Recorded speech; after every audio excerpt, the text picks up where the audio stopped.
अरिहन्ताणम् ॐ नमो सर्वसिद्धाणम्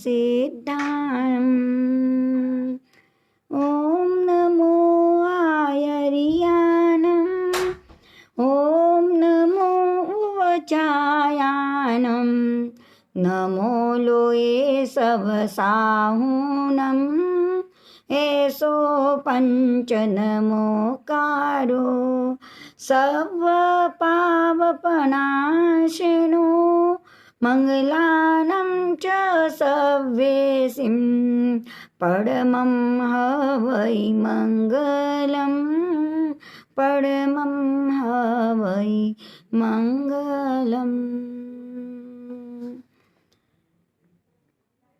लभन्ति वियुलाभूये लभन्ति सुरसम्पया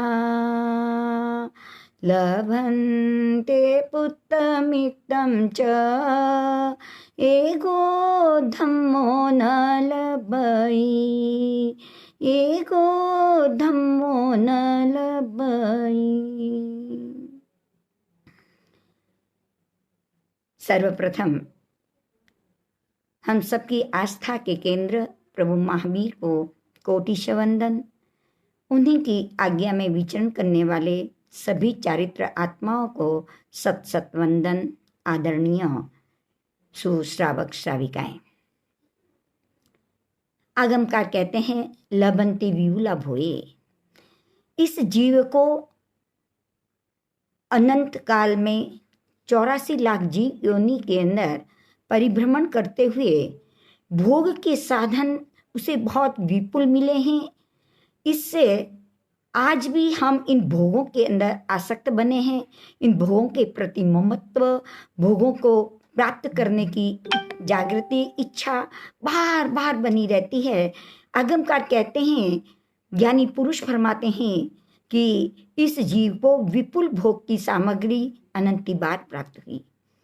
लभन्ते सुर संपया, सुर यानी देवताओं की संपदा भी इस जीव को अनंती बार प्राप्त हुई, अर्थात ये जीव देवलोक में भी अनंती बार परिभ्रमण कर कर आया है।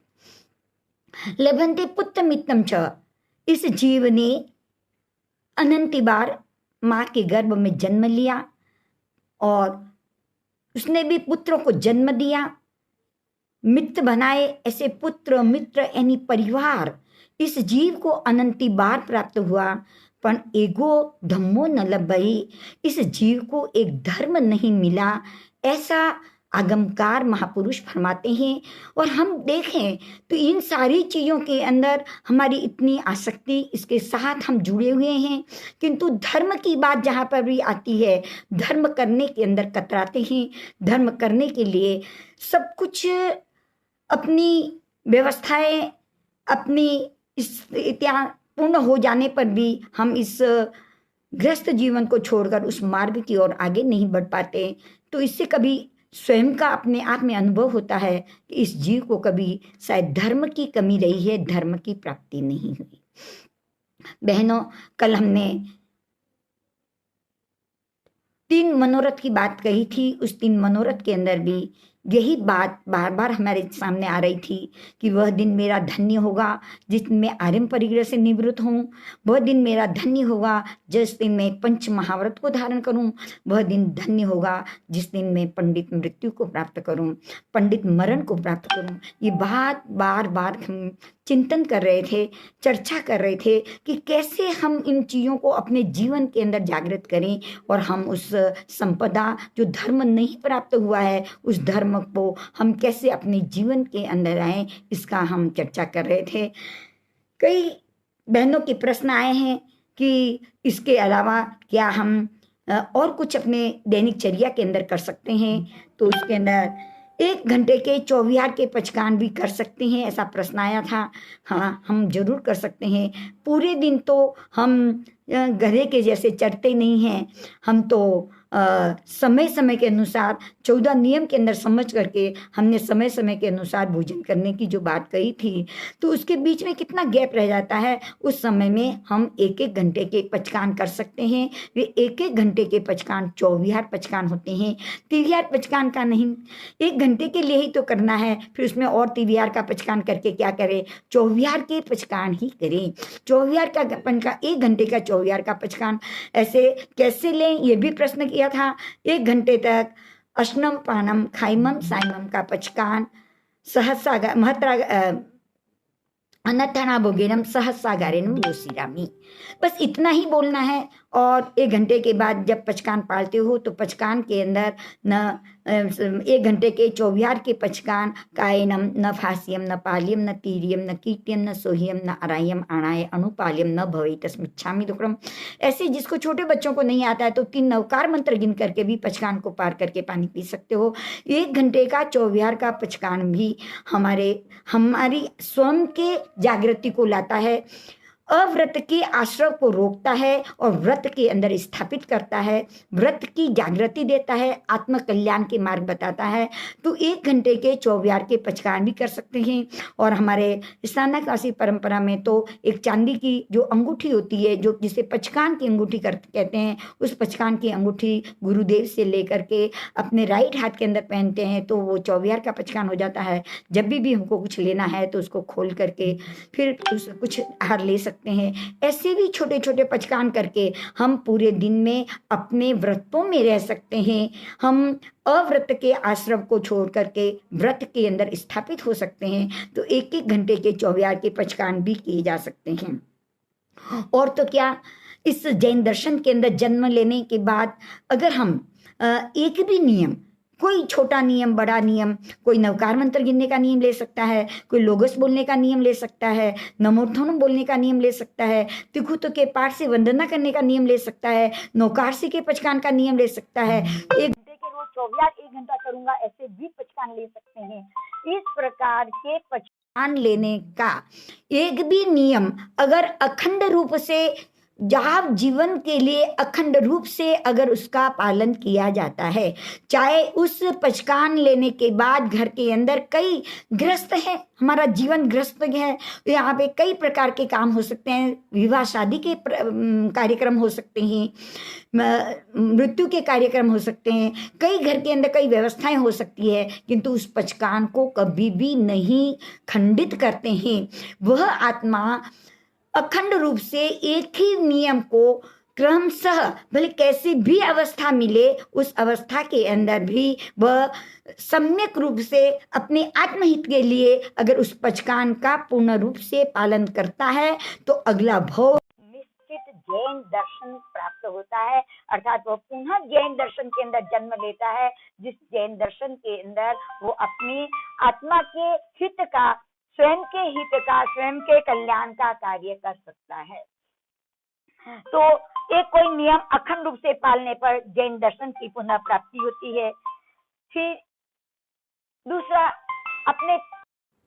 अपने परिवार में एक बार रोज मंगल पाठ होवे।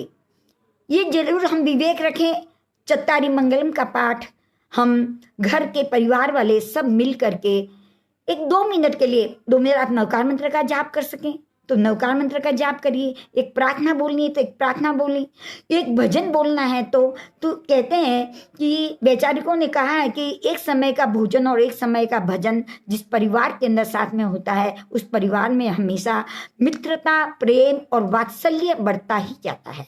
इसलिए एक समय का भजन, कुछ नहीं, एक प्रार्थना बोल करके सब परिवार मिल करके एक मंगल पाठ लेवे और उस मंगल का महत्व बतावें कि वह चारों मंगल, चत्तारी मंगलम, अरिहंता मंगलम, सिद्धा मंगलम, साहू मंगलम, केवली पणेतो धम्मो मंगलम, ये जो 4 मंगल की बात कही है, ये हमारे जीवन के अंदर हमारे पापों को गला करके सुखों को लाने वाला है।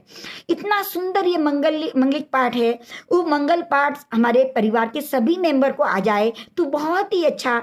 हम बाहर निकले तो, कोई कार्य करने के लिए जाए तो, कोई व्यवस्थाओं के लिए जाए तो मंगल पाठ बोल करके घर से निकले, जिससे हम अपने जीवन में दूसरों के लिए मंगलकारी बन सकते हैं। मैंने मंगल पाठ सुना है। अगर कुछ ऐसी व्यवस्था हो गई, जैसे अभी कभी कभी ऐसी बातें आती हैं कि हम मंगल पाठ सुन करके जाते हैं तो क्या हमारा कोई गलत काम नहीं होगा, यानी एक्सीडेंट वगैरह नहीं होगा क्या, हमको कोई लगेगी नहीं क्या, हमारा कोई काम नहीं होगा क्या? नहीं नहीं, हो सकता है, इसमें कोई बाधा की बात नहीं है। आपके जैसे कर्मों का हमारा उदय होता है उसी प्रकार से हमारे साथ होता है, इसमें कोई बाधा की बात नहीं है।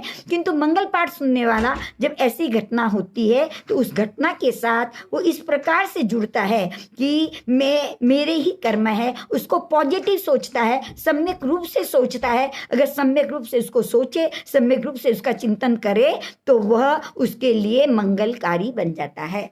क्योंकि मैंने मंगल पाठ सुना है, हाँ, आगे वाले ने मंगल पाठ नहीं सुना, मैं मंगल पाठ सुन करके निकल रहा था। अगर मैं मंगल पाठ सुन रहा हूं तो मैं मंगल, सबके लिए मंगल बनूं, ये भावना अंदर से जागृत होनी चाहिए। ऐसी अंदर से एक जागृति होए कि मैं सबके लिए मंगल बनूं। इसलिए घर के अंदर एक रोज मंगलिक पाठ, और बड़ों से मैं विशेष प्रार्थना करूंगी कि जो छोटे छोटे बच्चे जब सुबह उठ करके प्रणाम करने के लिए हमारे पास आते हैं, तो जब ही वो प्रणाम करने के लिए आए, आशीर्वाद देते हो, उसके साथ में उसको मंगल पाठ सुनाया करो। वो छोटे बच्चे भी उस मंगल पाठ को अच्छी तरह से समझ जाते हैं और उनके लिए एक रोम रोम के अंदर वो मंगल पाठ समा जाएगा और वो जीवन के अंदर मंगल बन जाएगा। तो ये भी मैं बार बार कहती हूँ कि अपने दैनिक चर्या के अंदर मंगल पाठ का विशेष महत्व बताएं।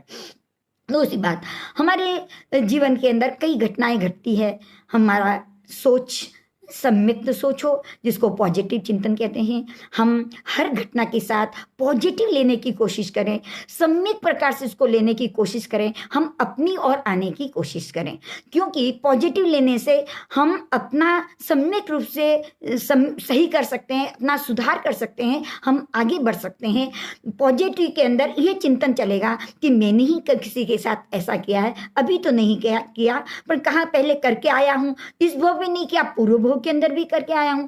जैसे गज सुकमाल मुनि के सिर पे जब अंगारे रखे गए थे तो गज सुकमाल मुनि ने यह चिंतन किया था कि मेरे ही कर्मों का उदय है, और वो 99 लाख भव के बाद में वे कर्म उदय में आए थे। तो अभी हमारे साथ भी जो घटना घटती है तो कर्मों का उदय ही है, तो मेरे ही किए हुए हैं और मुझे ही भोगना है, तो इसके अंदर मुझे मन के अंदर नेगेटिव क्यों सोचूं, ये चिंतन करें। और सारे ही कर्म नहीं, कर्म उदय में आते हैं, हमारे जीवन की व्यवस्था बराबर नहीं होती है, हम उसको समझ नहीं पाते हैं, इसलिए वो कर्म हमारे पर हावी हो जाता है। कर्म हमारे पे जब हावी हो जाता है तो वह हमारे लिए नेगेटिव थॉट बना लेता है।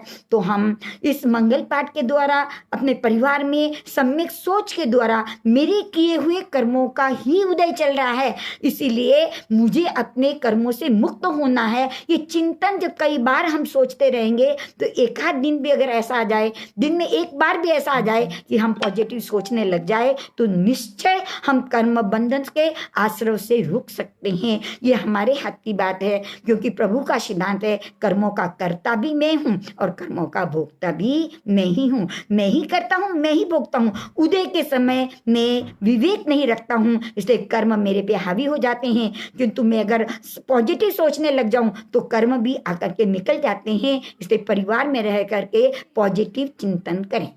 इन 4 बातों को मैंने परिवार संबंधित, क्योंकि कई प्रश्न आ रहे हैं कि हम परिवार के अंदर कैसे रहें, क्या व्यवस्था करें, तो छोटी मोटी व्यवस्था के साथ हम अपने जीवन को सुंदर बना सकते हैं। आज हम बात करेंगे 4 विश्राम के बारे में। 4 विश्राम का अर्थ आप सबको ज्ञात है।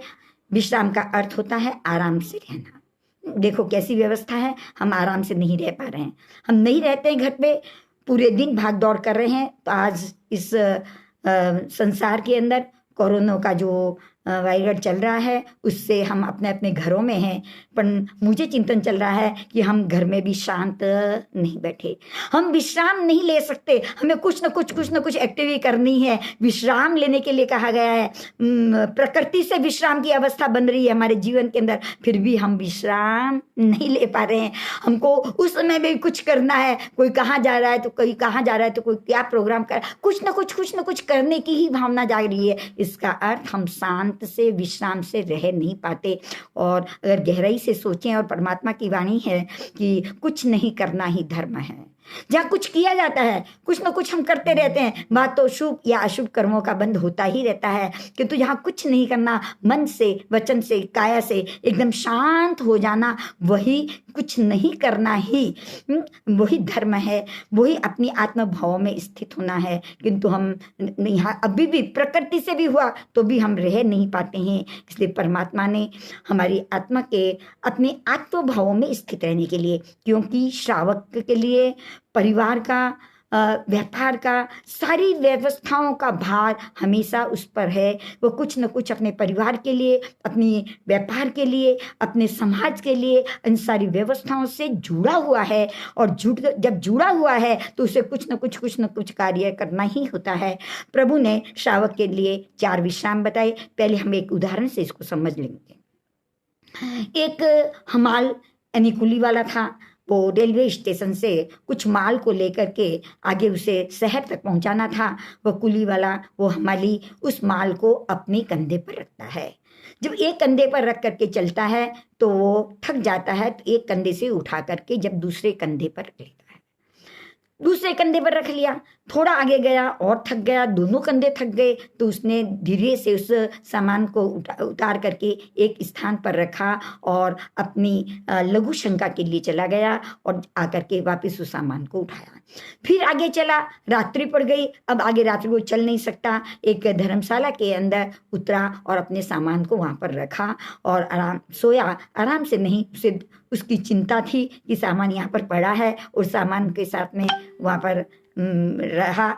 नींद थोड़ी आई, थोड़ी नहीं आई, और सुबह उठा, वापस उस सामान को लिया, लेकर के जहाँ जाना था वहाँ जा कर के जब इस सामान को छोड़ देता है, सामान को वहाँ पर रख देता है, इतना आनंदित हो जाता है, ऐसा हल्का हो गया कि मैंने सारे काम मेरे से हो गए। मैं उस सामान को रख करके एकदम भार से हल्का हो गया और हल्का होकर के उसकी मेहनताना जो उसको पैसा मिलना था वो मिल गया और वो लेकर के बड़ी खुशी और प्रसन्नता से चला गया। हमाल की बात हमने सुनी। पहला विश्राम उसका था, जब माल लेकर के चला, एक कंधा थक गया, दूसरे कंधे पे रखा, ये पहला विश्राम था। उसने लघु शंका के लिए एक स्थान पे रखा, वो उसका दूसरा विश्राम था। एक धर्मशाला के अंदर रुका, ये उसका तीसरा विश्राम था। और अपने स्थान पे, जिस स्थान पे उसे ले जाना था, उस स्थान पर ले जा करके जब उसने छोड़ दिया तो ये उसका चौथा विश्राम था। और उस माल से वो हल्का होकर के, वो अपने आनंदित और प्रसन्नचित्त होकर के वहां से चला गया। प्रभु ने भी श्रावक के लिए 4 विश्राम बताए हैं। वो 4 विश्राम, किसको विश्राम करने का अवसर मिलता है? हम प्रकृति से भी हम अभी भी विश्राम नहीं कर पा रहे हैं। विश्राम करने के लिए, और वो भी श्रावक के लिए जो प्रभु ने विश्राम बताया, उस विश्राम का तो महत्व ही बड़ा अलग है।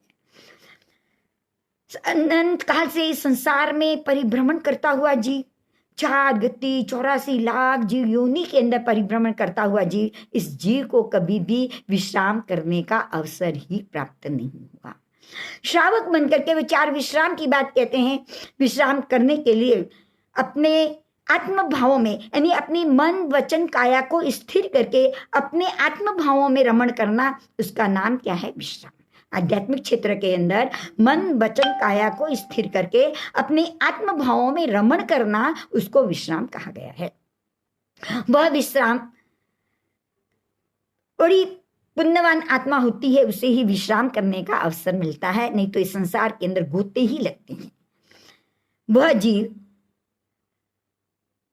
पहला, दूसरा, तीसरा गुण स्थान तक भी संसार के अंदर परिभ्रमण तो करता है, परंतु इन गुणस्थानों में रहता हुआ जीव विश्राम के स्वरूप को नहीं समझता। अनंती बार जन्म मरण करता रहता है। मिथ्यात्व अवस्था के अंदर, मिश्र अवस्था के अंदर उस जीव ने अनंती बार जन्म मरण किया। कहते हैं कि सूक्ष्म वनस्पति काय के अंदर सूक्ष्म अवस्था में जब ये जीव जन्म लेता है तो 48 मिनट के अंदर जगन्य 1-2 बार और ज़्यादा से ज़्यादा 65,536 बार जन्म मरण कर लेता है। तो सोचिए, हम चिंतन करें, इतने जन्म मरण करने वाला कैसे विश्राम की अवस्था में है? वहां से निकल करके जब वो प्रत्येक बादर साधारण वनस्पति काय के अंदर आता है तो 48 मिनट के अंदर जगन्य 1, 2, 3 उत्कृष्ट 32,000 बार जन्म मरण कर लेता है। साधारण वनस्पति काय के अंदर सारे जमीकंद, आलू प्याज के अंदर या अब गाजर जो भी जमीकंद है उसके अंदर 48 मिनट के अंदर 32,000 बार जन्म कर वहां से निकल करके जब प्रत्येक वनस्पति काय के अंदर आता है, प्रत्येक वनस्पति यानी भिंडी, काकड़ी, पेड़ पौधे जो भी हैं उनके अंदर आता है, तो 48 मिनट के अंदर जगन्य 1 2 3 उत्कृष्ट 16,000 बार जन्म मरण कर लेता है। अब सोचिए ऐसी अवस्था में उसे कहाँ विश्राम करने का अवसर प्राप्त होता है। वहां से निकल करके जब वो पृथ्वी काय, अपकाय, तेवकाय, वायुकाय में आता है तो 48 मिनट के अंदर 12,824 बार 12,824 बार उत्कृष्ट जन्म मरण कर लेता है। वहां से निकल के बेंद्री में आता है तो 80 बार, तेंद्री में आता है तो 60 बार, चौरेंद्री में आता है तो 40 बार, असन्नी पंचेंद्री में आता है तो 24 बार। इतनी जन्म मरण करते करते करते अनंत काल वो निकाल देता है, उसे विश्राम करने का अवसर ही नहीं प्राप्त होता। और इन गुण स्थानों के अंदर पहला, दूसरा, तीसरा और चौथा गुण स्थान, 5 स्थानों में तो चौथा गुण स्थान नहीं होता, पहले बेंदी, तेंदी, चौरंद्री में भी नहीं होता। इनमें भी पहला, दूसरा, तीसरा गुण स्थान ही पाया जाता है। जब जीव उससे भी ऊपर उठता है, चौथे गुण स्थान के अंदर जब वो आता है, कहते हैं मोहनीय कर्म की और आयुष्य कर्मों को छोड़ करके बाकी सारे कर्मों की स्थिति जो है वो मोहनीय कर्म की सबसे ज्यादा स्थिति है, जिसका 70 कोड़ा कोड़ी सागरोपम है। मोहनीय कर्मों को कर्मों का राजा कहा गया है।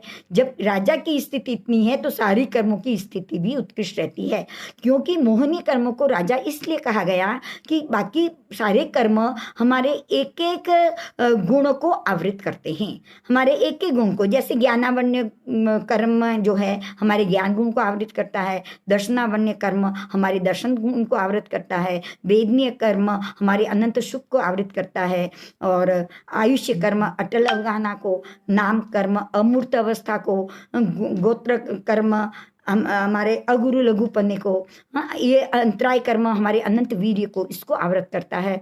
किंतु मोहनीय कर्म 2 गुणों को आवृत करता है, हमारे दर्शन मोह, दर्शन शक्ति, श्रद्धा शक्ति को, और चारित्र मोहनीय हमारे कैरेक्टर, हमारे चारित्र को 2 गुणों को आवरण करता है। यानी दर्शन मोहनीय कर्म हमारी श्रद्धा का और चारित्र मोहनीय कर्म हमारे चारित्र गुणों को आवृत करता है, हमको क्षायिक समचित प्राप्त होने नहीं देता और हमको चारित्र के अंदर यथाख्या चारित्र तक नहीं पहुंचने देता। यह है हमारा मोहनीय कर्म। 2 गुणों को आवृत करने के कारण से इसको इन कर्मों का राजा कहा है। ये इस कर्मों की राजा, इस कर्म की स्थिति जो उत्कृष्ट 70 कोड़ा कोड़ी सागरोपम की है, इतनी हल्की बनते बनते बनते जब अतः कोड़ा कोड़ी सागरोपम यानी 1 कोड़ा कोड़ी सागरोपम से भी कुछ कम रह जाती है, जब जीव चौथे गुण स्थान को स्पर्शना करता है।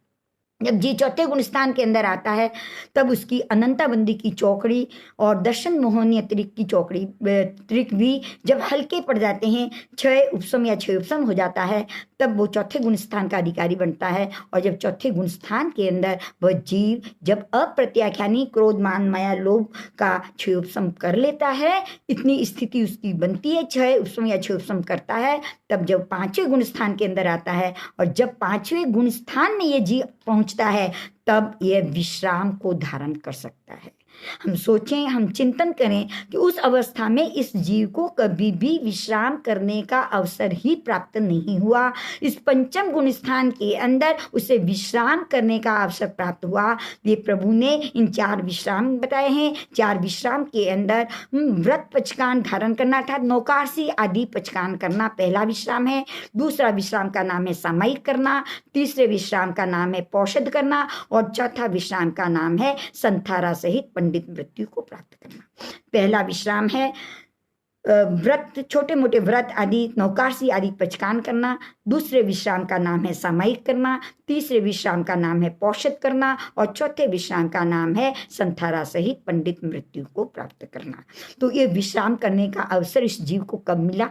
जब जीव 5वें गुण स्थान की स्पर्शना की। एकेंद्री में नहीं, बेंद्री, तेंद्री, चौरेंद्री, असन्नी पंचेंद्री में नहीं, सन्नी पंचेंद्री में भी जब देव और नरक में चला गया तो वहां पे भी नहीं, मनुष्य और तिर्यंच तिर्यंच गति के अंदर अगर सन्नी तिर्यंच पंचेंद्रिय बना हुआ है और जाति स्मरण हो गया, पूर्व भव में उसने साधना की है, तब तो मुझे अवसर मिल जाता है, और नहीं तो सिर्फ मनुष्य गति के अंदर ये विश्राम उससे प्राप्त होता है। इसका अर्थ विश्राम प्राप्त करना, जिसे बताता एगो धम्मो न लब्बई, जो धर्म एक प्राप्त नहीं हुआ। इसी कारण से कहा जाता है कि अनंत काल में इस जीव को धर्म की उपलब्धि नहीं हुई, धर्म की प्राप्ति नहीं हुई, और धर्म प्राप्त नहीं हुआ तो उसके आगे विकास भी नहीं हो सकता। इसीलिए आज हम विश्राम की बात करेंगे। पहले विश्राम के अंदर, व्रत का अंदर नौकारसी आदि के पचकान करना, उस 48 मिनट तक आरंभजन्य कार्य से निवृत्ति लेना, यानी हिंसा आदि प्रवृत्ति के कार्यों से निवृत्ति लेना। व्रतों के अंदर श्रावक के जो 12 व्रत हैं, इसमें से मोटे मोटे रूप से बड़े बड़े पचकान जो कराए जाते हैं उससे भी निवृत्त होना, या यहाँ पर हम समझेंगे नौकारसी आदि के पचकान करना, क्योंकि नौकारसी आदि के पचकान भी हमारी आत्मा के अंदर विश्राम का कार्य करती है। पहले विश्राम के अंदर जब हम नौकारसी की हमने बात की, तो हम नौकारसी के बारे में थोड़ा समझने की कोशिश करेंगे। नौकारसी किसे कहते हैं? नौकारसी सूर्योदय से 48 मिनट के बाद नौकारसी आती है। शब्द से अगर हम समझें तो नवकार सहित जब भी हम पचकान पाएंगे तो नवकार सहित कभी भी सूर्योदय के बाद पचकान पार सकते थे नौकार गिन करके, किंतु हमारे आचार्यों ने चिंतन किया कि यह व्यवस्था बड़ी गड़बड़ा जाएगी, गड़बड़ा जाने के कारण से इसको हम नहीं समझ पाएंगे, इसलिए उन्होंने एक व्यवस्था दी। हमारे जैन दर्शन के अंदर सामयिक को भी 48 मिनट की बात बताई, नौकारसी के लिए भी 48 मिनट की बात बताई। तो ये बात समझ में नहीं आ रही है कैसे? तो कहते हैं कि समय का काल का अविभाज्य अंश जिसको समय कहते हैं, सबसे छोटा जिस काल का ऐसा विभाजन हो जाए जिसका वापस विभाजन नहीं हो सके, यानी बहुत छोटा समय जो होता है उसको क्या कहते हैं? समय। ऐसे असंख्यात समय की एक आवलिका होती है, असंख्यात समय की एक आवलिका होती है, और 1,67,67,77,000 और 216 आवलिका का एक मुहूर्त होता है, यानी 48 मिनट होती है। 1,67,77,216 आवलिका का एक मुहूर्त अर्थात 48 मिनट होता है। ऐसे 30 मुहूर्त होते हैं तो एक दिन रात्रि होती है। अब आचार्य भगवंतों ने विचार किया कि अगर एक समय की नौकारसी रखें तो भी समझ में नहीं आती, असंख्यात समय की जो एक आवलिका होती है उस आवलिका की अगर रखें तो भी कोई चीज़ समझ में नहीं आती। तो और पूरे दिन की बात करें तो 30 मुहूर्त का एक दिन से भी इसका ये व्यवस्था घटित नहीं होती। तो आचार्यों ने चिंतन किया कि एक मुहूर्त है वो एकदम व्यवस्थित है, उस एक मुहूर्त के अंदर 48 मिनट होती है, न तो बहुत कम है और न ही बहुत अधिक है। ऐसा चिंतन करके उन्होंने 48 मिनट को व्यवस्थित किया। सामयिक के लिए भी यही बात है कि 48 मिनट की व्यवस्था, और नौकारसी आदि के लिए भी, नौकारसी के लिए भी 48 मिनट की व्यवस्था बताई। उस 48 मिनट के अंदर नौकारसी का तप हम सब करते हैं, लगभग सब करते ही हैं, और नहीं करते हैं तो जरूर याद रखें एक छोटा सा तप है। इस तप, और यही एक ऐसा तप है जो हमेशा किया जा सकता है, प्रतिदिन किया जा सकता है। जैसे उपवास रोज नहीं कर पाते, अगर अठाई करनी है तो रोज नहीं होती है, मांस खमन करना है तो रोज नहीं होता है, किंतु नौकारसी एक ऐसा तप है कि रोज कर सकते हैं। इसे अगर चिंतन करें तो नौकारसी से बढ़कर के कोई तप है ही नहीं, रोज जो करने में आता है। तो सूर्योदय से 48 मिनट तक किसी आहार को नहीं लेना, चारों ही आहार का त्याग करना। चारों ही आहार में अश्नम, पाणम, खाइमम, साइमम।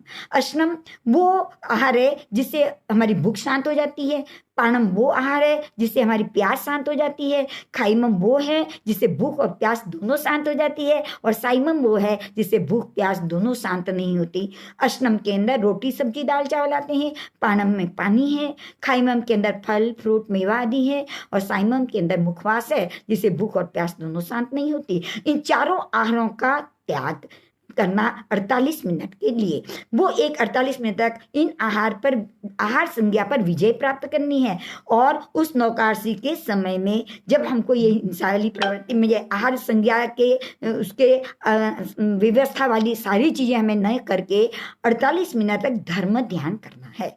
धर्म ध्यान का अर्थ, अभी जो बहनें हैं जिनको बच्चे की व्यवस्था वगैरह करनी पड़ती है तो वो नहीं कर पाती है, किंतु समझना है धीरे धीरे हम इस मार्ग की ओर आगे बढ़े। भले बच्चों की व्यवस्था हो जाए 10-15 मिनट के बाद, उसके बाद की बिंदु जो 20 मिनट का 25 मिनट का समय मिला उस समय में भी एक प्रार्थना कर ले, एक माला गिन ले, कुछ जप आराधना कर ले। यानी वो 48 मिनट हमको आरंभ आदि क्रियाओं से बचना है और अपने आत्मा के लिए अपनी साधना करनी है, क्योंकि ये हमारा विश्राम है। ऐसे हमारे विश्राम के अंदर हम आराम से बैठ नहीं सकते, किंतु ज्यों ही 48 मिनट की नौकारसी की आराधना हमारी शुरू हो गई तो 48 मिनट के अंदर हम भले 10, 20, 25 मिनट नहीं कर सके, पीछे के 20-25 मिनट तक हम अपनी आत्मा की आराधना करने के लिए हम व्यवस्थित होकर के 10 मिनट, 5 मिनट, कुछ तो भजन, कुछ नौकार मंत्र, कुछ जाप, किसी भी प्रकार के इस प्रकार से इस साधना हम क्या करें, कर सकते हैं और बहुत ही आराम से कर सकते हैं। हमको ये विश्राम मिल गया, हमने प्रभु भक्ति की, हमारा मन, हमारा वचन, हमारी काया किस और भाग रहे थे, किस और चिंतन चल रहा था, क्या क्या बोल रहे थे, बैठ करके प्रभु भक्ति करने का जो अवसर मिला और उसके अंदर नौकारसी के समय के अंदर जो अवसर मिला, उसके अंदर हम आराम से बैठ के अपनी आत्मा के चिंतन करते हैं, हम अब स्वयं की ओर आते हैं, तो ये हमारी आत्मा के लिए एक बहुत बड़ी उपलब्धि होती है। प्रभु ने ये हमारे लिए पहला विश्राम बताया है। हाँ, ये बस 5 गुण वाले भाग्यशाली ही कर सकते हैं। ऐसे व्यवहार से, निश्चय की बात है ये, व्यवहार से के अंदर भी जो भी इसको सुनता है, करता है और इस नौकारसी आदि के पचकान करते हैं, पर जो आत्मा का लक्ष्य लेकर के, क्योंकि जो पचकान और जो तप की आराधना की जाती है वो हमारी आत्मा पे लगे हुए कर्मों को निकालने के लिए और नए कर्म न आने देने के लिए, संबर और निर्जरा के लिए ही ये तप की आराधना की जाती है। इसलिए ये सम्यक रूप से सोचे वो तो ये मूल रूप से निश्चय से 5 गुण स्थान वर्ती कर सकता है। बाकी जो गुण स्थानों में ये नौकार आदि की साधना होती है उसको समझता है, करता है, देख करके भी रुचि जागती है, भावना होती है मुझे भी करना है, उसके लिए उतने उतने समय का उसको वो लाभ अवश्य मिलता है। उसको उससे आत्महित का लक्ष्य न बनाया है, फिर भी व्यवहार के अंदर वो साधना करके पुण्य की कमाई भी करता है और इसके साथ थोड़ी कर्मों की निर्जरा भी अवश्य होती है। पर जो आत्म लक्ष्य बन करके, कर्म निर्जरा का लक्ष्य बना करके, संबर की साधना का लक्ष्य बना के, मोक्ष मार्ग की साधना का लक्ष्य बना के अगर करता है तो वो उस आत्मा के लिए पहला विश्राम हो जाता है और उस विश्राम के अंदर उसे इतना आनंद आता है, इतनी प्रसन्नता की अनुभूति करती है, होता है कि मेरे को नौकारसी करने का अवसर मिला और वो नौकार मंत्र गिनता है। ऐसे तो गिनने का अवसर उसे मिलता ही नहीं, क्योंकि सुबह उठ करके उसने गिन लिया, हो गया। किंतु जब नौकारसी आदि के पचकान करता है तो पाता है तो नौकार मंत्र का उच्चारण करता है, उन पंच परमेष्टि को याद कर लेता है, उस और पंच परमेष्टि को नमस्कार करने से इन 5 को किया हुआ नमस्कार सब पाप प्रणाशनो, सभी पापों का नाश करने वाला है और सभी मंगलों में प्रथम मंगल है, इतनी आनंद की अनुभूति देता है और उस नौकार मंत्र की आराधना उसके लिए होती है। ये उसके लिए पहला विश्राम कहा गया है। इसलिए प्रभु कहते हैं कि एक नौकारसी आदि के पचकान भी, व्रत ले सको, पचकान ले सको, छोटे मोटे वो अलग चीजें, इतना भी न करे तो नौकारसी आदि के पचकान तो करने चाहिए। मेरी बहनों के कई प्रश्न होते हैं कि रात को चौविहार करना या रात्रि भोजन त्याग करने के बाद ही नौकारसी की जाती है क्या? तो ऐसा नहीं है। रात्रि के जो पचकान होते हैं वो तेविहार और चौविहार के पचकान होते हैं और नौकारसी आदि के जो दिन के पचकान है, नौकारसी, पौरसी, 2 पौरसी आदि जो पचकान है, ये सारे पचकान दिन के पचकान होते हैं। नौकारसी के पचकान सूर्योदय से प्रारंभ होते हैं। किंतु अगर रात्रि भोजन का त्याग नहीं कर पा रहे हो, व्यवस्था नहीं बन रही है और नौकारसी करना चाहते हैं तो नौकारसी कर सकते हैं, इसमें कोई बाधा की बात नहीं है।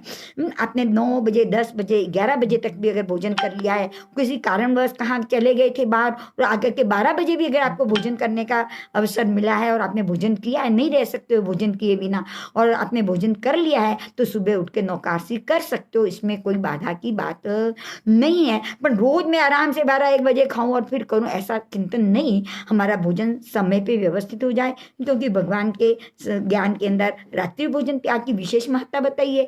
अवसर आने पर हम इसकी भी चर्चा करेंगे और उस रात्रि भोजन के त्याग की व्यवस्था हो जाए और उसके बाद भी कर सकते हैं, इसके बाद में भी नौकारसी के पचकान करने में कोई भी बाधा नहीं है।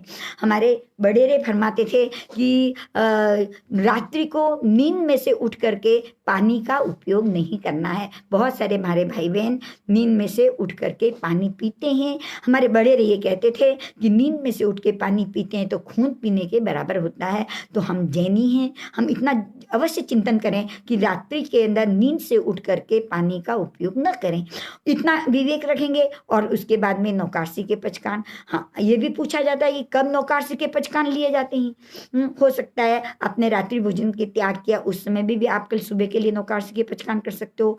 रात्र को भोजन कर रहे हो और रात्र को भोजन करने के बाद के अंदर भी आप जब सोते हो तभी भी नौकारसी के पचकान कर सकते हो, क्योंकि वो पचकान सूर्योदय से शुरू होता है। इसलिए उगे सूर्य नौकारसी के पचकान ऐसे बोल के किए जाते हैं, जैसे सूर्य उदय से वो पचकान प्रारंभ होते हैं, उस समय कर सकते हो। नहीं तो सुबह उठने का समय, जिस समय सूर्योदय के समय उठते हो, प्रतिक्रमण करते हो तो 48 मिनट पहले उठ जाते हो। अगर प्रतिक्रमण नहीं किया जा रहा है, सुबह उठते हो, उठते ही नौकारसी के पचकान को ग्रहण कर लेना चाहिए, जिससे हम सम्यक रूप से भगवान की बताई हुई आज्ञा के अनुसार हम उस पचकान को अपने जीवन के अंदर सुव्यवस्थित कर सकते हैं। इसीलिए नौकारसी के पचकान सूर्योदय के समय में भी लिए जा सकते हैं। कभी कभी कई बहनें पूछती है 5-10 मिनट आगे पीछे हो गई, फिर ले सकते हैं या नहीं, फिर कर सकते नहीं, कई बातें आती है।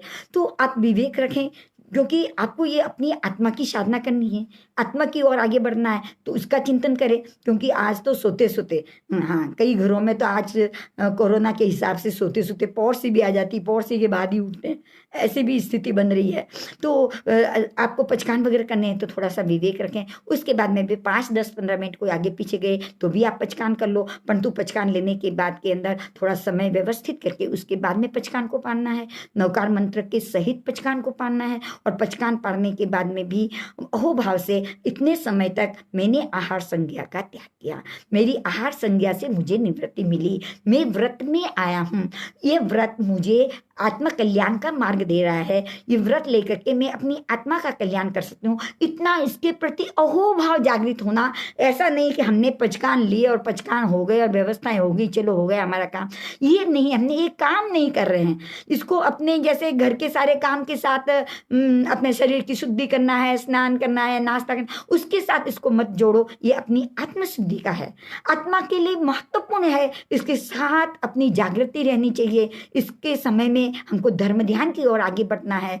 इसको करने से हमारे पंच परमेष्ठी की का चिंतन चलता है और हमारी आत्मा के अंदर आनंद की अनुभूति होने लगती है। ऐसी अनुभूति इस प्रकार से हमारे पचकान, ये हमारा जीवन का, हमारी आत्मा के लिए हमारा पहला विश्राम है। इस विश्राम के अंदर यानी आराम से करना, शांति से, ऐसा विश्राम जिसके अंदर थोड़े समय में बैठ करके प्रभु की भक्ति करके हम विशेष कर्मों की निर्जरा कर सके, विशेष हमारे कर्म हमारी आत्मा से अलग हो सके और मेरी आत्मा ऊपर की ओर उठे, ये मंगलमय भावना अंदर से होनी चाहिए।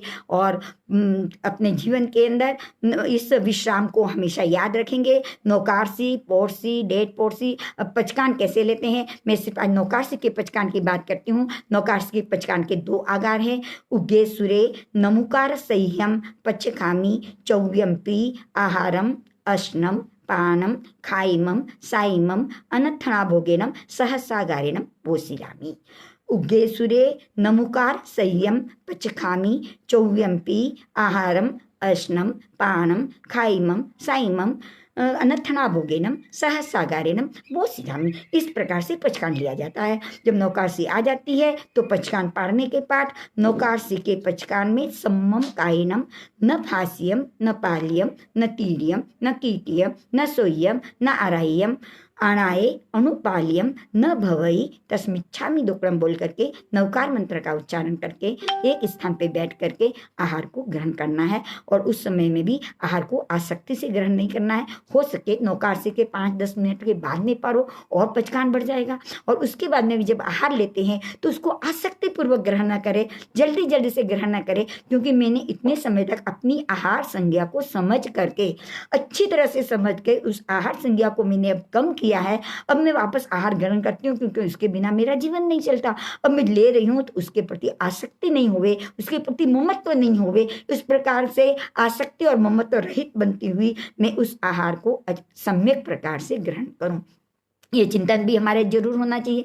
तो हम भाग्यशाली हैं, नौकारसी करने का हमें अवसर मिला और जीवन भर ये नौकारसी के पचकान कर सकते हैं। और इस पचकान को अगर जीवन भर के लिए अखंड रूप से करें तो निश्चय अगले भव के अंदर जैन दर्शन प्राप्त होता है। इतने हमारे आचार्य भगवंत महापुरुष फरमाते हैं कि अखंड रूप से व्रतों का पालन करने वाला अगले भव के अंदर वापस व्रत करने का अधिकारी बन जाता है। तो आज हमने इस अधिकारी की बात, हमने पहले 4-5 छोटी छोटी बातें की थी कि 1-1 घंटे के 24 के पचकान कर सकते हैं और अखंड नियम पालने से जैन दर्शन प्राप्त होता है। परिवार के अंदर रोज मंगल पाठ दें, छोटे बच्चों को रोज मंगल पाठ सुनाएं और कभी कभी छोटे बच्चों से भी हम मंगल पाठ सुने और हमारी सोच सम्यक बने। ये बात हमने अपने परिवार व्यवस्था संबंधी की थी। और अभी भगवान की आज्ञा के अनुसार हमने विश्राम की जो बात की, आत्महित के लिए, आत्म कल्याण के लिए हम कैसे इस विश्राम को करें, हमने आत्मा के अंदर कैसे इसके प्रति अहोभाव जगाएं। और कहते हैं कि जिस समय नौकारसी धारण की उस समय से भावों के परिणामों के अंदर और व्यवस्था और अपनी उत्कृष्ट भावना अगर जागती है, व्रत के प्रति अहोभाव जागते हैं, तो भाव जागते जागते जागते एक नौकारसी के पचकान के अंदर भी हम बहुत कुछ लाभ प्राप्त कर सकते हैं। देखो कृष्ण महाराजा, श्रेणिक महाराजा, ये सारे तीर्थंकर नाम कर्म का उपार्जन करके तीर्थंकर परमात्मा बनने वाले हैं। उस भाव के अंदर भी नौकारसी के पचकान भी नहीं कर पाते थे।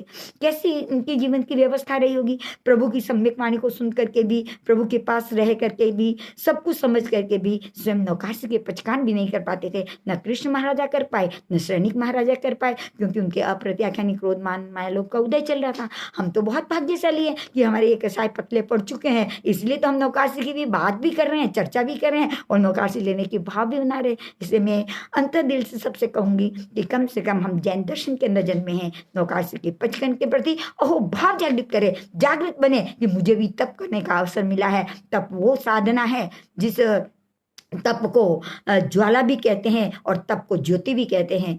ज्वाला उसे कहते हैं जो आग अगर लग जाए तो वहां पे पड़ा हुआ कचरा सारा जल करके नष्ट हो जाता है, उसको ज्वाला भी कहते हैं। और ज्योति भी कहते हैं, जब दीपक लगाया जाता है तो सारा अंधकार है वो अंधकार मिट जाके प्रकाश हो जाता है और वहां पे रखी हुई सारी चीजें दिखने लग जाती है। बस ठीक वही है, हमारी ये नौकारसी का तप भी एक ज्वाला बन करके हमारे अशुभ कर्मों को नष्ट करने वाला बन जाता है और एक ज्योति बनकर के मेरी आत्मा के अंदर भी अनंत शक्ति है, मैं अनंत तप की आराधना कर सकती हूँ, मैं क्रमशः तप की आराधना कर सकती हूँ। ऐसी ज्योति भी जग करके वो अपने तप की आराधना कर सकता है। ऐसा अंदर इस तप के अंदर इतनी महत्ता है बहनों, तो अवश्य इस सम्यक तप को, अब नौकारसी के पचकान को, ये पहला विश्राम अपनी आत्मा का कल्याण करे। यही मंगलमय भावनाओं के साथ मैंने जो कुछ अभी हमारी आपस में चर्चा हुई है, उस चर्चा के अंदर आगम के विरुद्ध महापुरुषों ने जो बताया उसके विरुद्ध कुछ भी आगे पीछे बोलने में अगर आया हो तो मैं उसके लिए बारंबार क्षमा याचना करती हूँ।